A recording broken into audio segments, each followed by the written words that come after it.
আসসালামু আলাইকুম, হাইল কার সেন্টারে সবাইকে স্বাগতম। আশা করি দর্শক সবাই সুস্থ আছেন, ভালো আছেন। একটা 19-এর মডেল অ্যাকশন গাড়ি নিয়ে এসেছি। গাড়িটা যথেষ্ট ফ্রেশ এবং সম্পূর্ণ গাড়িটা দেখেন, ভিডিওটা দেখেন, তারপর বিস্তারিত জানাই দিতেছে।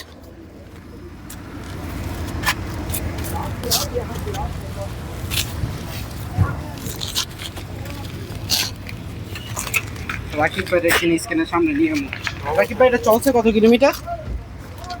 ভিতরে এই অবস্থায় পেয়ে যাবেন, একটা শাসা পেয়ে যাবেন। অলমোস্ট ভিতরে যথেষ্ট ফ্রেশ।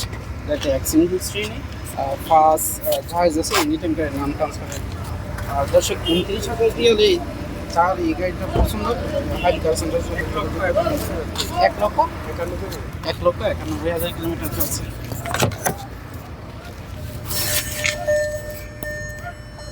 এই অবস্থা পেয়ে যাবেন।